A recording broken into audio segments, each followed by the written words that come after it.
The movie opens with the main character, Jake Sully, narrating his simple and peaceful life with his family in Pandora as the chief of the Omaticaya tribe. He mentions that he and his wife Neytiri have a total of 5 children now, 2 sons, Neteyam and Loak, a daughter, Tak, their adopted daughter, Kiri, and a human boy named Spider. Jake goes on to clarify that Kiri is the daughter of his dear friend Grace, who died while helping the Na'vi people fight against humans. As for Spider, he was left behind when all the humans returned to Earth after losing their battle. Jake states that the children play together and take good care of one another. Despite being different in color and body size, Jack mentions that all of the children live together like a family. However, Neytiri does not like Spider because he is revealed to be the son of Colonel Miles Quaritch, the evil man who almost wiped off the Na'vis. It turns out that Spider was left behind on Pandora because he was too small to be transported back to Earth. As he says, you can't put babies into cryosleep. Kiri, on the other hand, has a special connection with Spider and is really fond of him. As the human boy has spent all of his life with the Na'vi people, he thinks that he is one of them.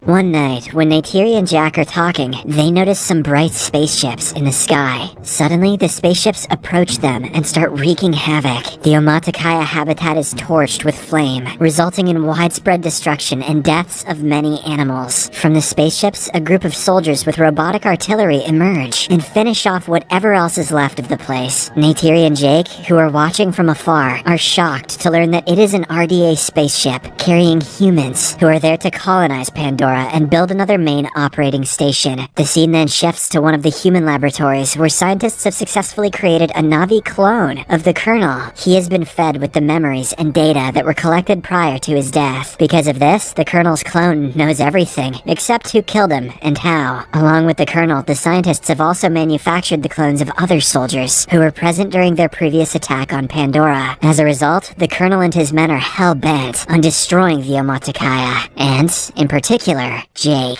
Meanwhile, in an attempt to ward off intruders, Jake leads a Na'vi army towards the RDA train supply lines. He successfully infiltrates it and manages to steal ammunition and food supplies. During this operation, one of his sons, Loak, does not listen to his orders and gets himself wounded. Jake scolds him and asks him to be more disciplined from here on out. On the other hand, the Colonel meets his senior, General Ardmore, who informs him about the Na'vi's flying partners called Scounds. They are currently attacking their helicopters and slowing them down. Hearing this, Quaritch makes a master plan to invade the forest, where they battled previously, and gather some information about them. Soon, he arrives at the forest along with his other companions. Unfortunately, Jake's children are also playing around in the same forest. Right then, the Colonel looks around the previous battlefield and discovers his robotic suit with his remains still inside. All of this is observed by Loak, and he immediately contacts his father with the help of a voice transmitter around his neck. Jake listens to this and suggests that Loak stay away from them and leave the place quietly. He and Neytiri then fly toward the forest to check on their children's safety. Sadly, when Loak and his siblings try to flee, they are captured by the humans. The Colonel takes a closer look at their fingers and gets to know that they are his arch-rival's children. Just then, Neytiri and Jake arrive there and attack the soldiers. They manage to free most of their children, but not Spider. The boy is unfortunately taken away by the evil humans. Later, when the Colonel asks Spider his name, he quickly understands that he is his son. Back in Omaticaya, Jake approaches his wife and suggests that they leave the place and head towards the eastern seaboard. He is worried about Spider revealing their location to the Colonel and his people. Jake also tells Neytiri that until he is there with the tribe, the humans will keep attacking them, as he is the one who killed Colonel Quaritch in the first place. Neytiri doesn't want to leave her beautiful home, but she knows that whatever her husband is saying is true. Hence, she agrees to migrate with him.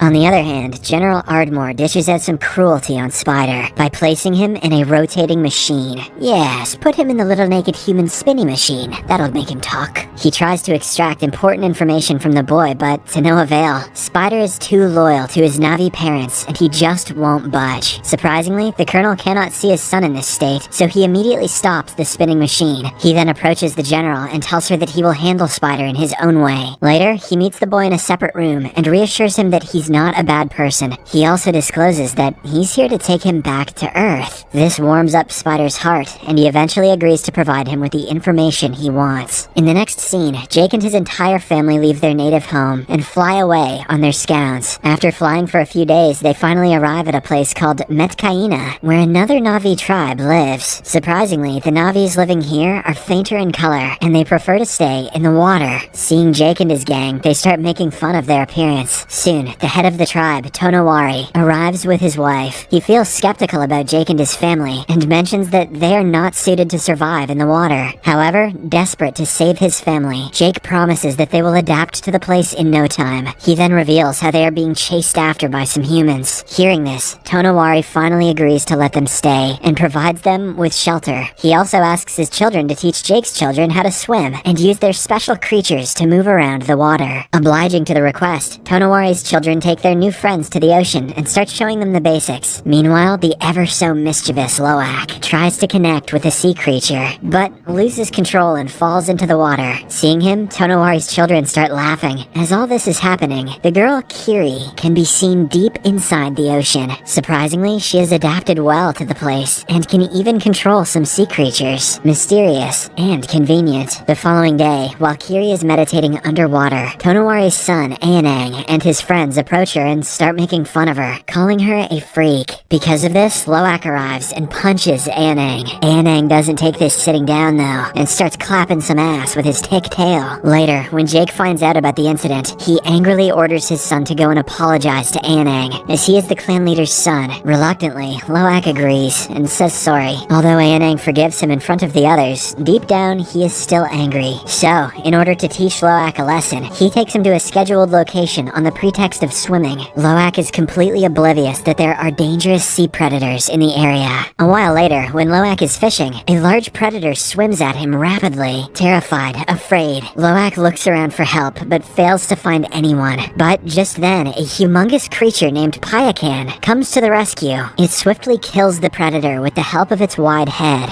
Here, we get to know that Payakan is a tulkun, a peaceful and intelligent creature. There are thousands of tulkuns in the sea, which the Metkayina regard as their spiritual family. Payakan is the largest and mightiest of them all. In the meantime, Loak is rescued and brought to the surface by Payakan. The latter also helps the creature by pulling out some harpoons, which were apparently hurting it. With this, the two create a beautiful bond and befriend each other. Loak even climbs through his blowhole. It's disgusting. Later, when Loak reaches land, he is called up by Tonowari. The strict leader has found out about his son's shenanigans and wants Aonang to apologize. However, this selfless Loak accepts responsibility for his actions and lies that Aonang had nothing to do with it. This finally makes Aonang understand that the new Na'vis are not so bad after all. After some time, Loak reunites with his brother and friends and explains how Payakan saved his life. To his surprise, no one believes him. Instead, they reveal that Payakan is a killer, and that's why it was abandoned by the other Tulkuns. On the other hand, Spider briefs the Colonel about some Na'vi culture and takes him to the Hallelujah Mountains to select a scound for him. At first, the Colonel struggles, but soon he gets the hang of it and flies around. Shortly after, he also gets information about Jake's possible location and heads towards the Metkayina Reef with his army. On arriving, he confronts some of the Zoras and inquires if they know Jake. When the Na'vis say no, the evil humans kill one of them and also burn their houses. Despite this, the Na'vis stand by their statement. Left with no options, the Colonel signals his team to go for Plan B. Now he wants to kill the Tulkuns in large numbers, hoping that this will finally draw out Jake.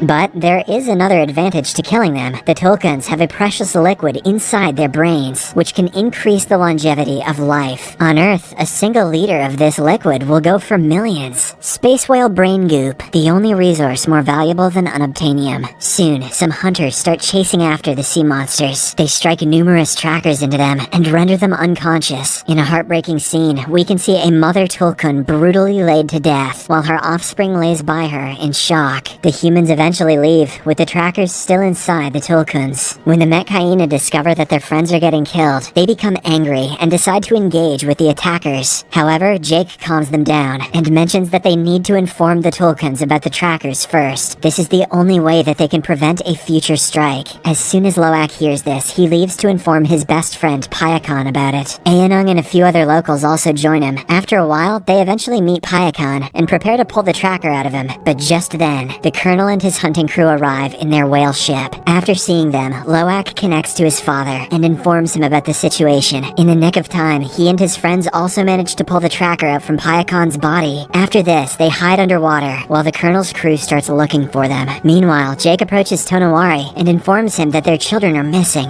This worries the latter, and he quickly orders his people to prepare for war. Jake and Neytiri also grab their weapons, and soon all of them collectively head towards the battlefield. On the other hand, the colonel orders his crew to launch their attack on the Tulkuns and find Jake's children. After searching for a while, they eventually find Kiri and Tuk and capture them in a net. Loak tries his best to tear the net, but gets himself pulled to the whale ship with it. Soon, the colonel arrives and cuffs them to the railing of the ship. He then takes Loak's color transmitter and asks Jake to surrender for the safety of his children. Having no options, Jake agrees to his conditions. At the same time, Payakan notices his best friend Loak handcuffed to the deck and decides to save him. In a risky move, he suddenly jumps onto the deck and starts moving his massive fins. This throws away a lot of soldiers and obliterates the ship. Taking advantage of the distraction, Jake and the Metkayina also launch their attack on the colonel and his army. They want to save their children, but they also want revenge. Meanwhile, Spider breaks the controller of the whale ship, causing it to strike the rocks and allow water to fill inside it. Next, Jake and his eldest son Neteyam quickly climb the deck and free Loak, Tuk, and Kiri. Then they order the children to return to safety, but Loak refuses. Instead, he decides to save his adopted brother Spider. Neteyam also joins him, and after a bit of searching, they find Spider. When they are about to leave the ship, the colonel notices them and opens fire. Unfortunately, Neteyam gets hit by one of the bullets and is severely injured. Loak and Spider immediately take him to the shore to their mother, but because of the excessive blood loss, he passes away. Seeing her son die right in front of her eyes, Neytiri starts crying and screaming loudly. Meanwhile, the evil colonel manages to capture Kiri and Tuk using his scown. He later connects with Jake and reveals that both his two daughters are with him. After getting this information, Jake somehow calms Neytiri down and persuades her to join him and save their daughters. The latter obliges, and filled with rage, she calls her scown, grabs her bow and arrows, and goes flying towards the ship. Soon, Jake approaches the ship and causes an explosion, killing the colonel's men. Neytiri also arrives there and starts shooting arrows at the remaining humans, killing them all instantly. Meanwhile, Jake finds his little daughter, Tuk, and frees her. But at the same time, the colonel also shows up. He is holding Kiri at knife point. He threatens Jake to put down his weapons, and the latter reluctantly does so. In the meantime, a vengeful Neytiri captures Spider and threatens to kill him. At first, the colonel mentions that he has no relationship with Spider, but when Neytiri makes a small cut in the boy's chest, he immediately leaves Kiri. With this, Neytiri and her family prepare to leave, but the colonel mentions that he will again hunt Jake down and kill him.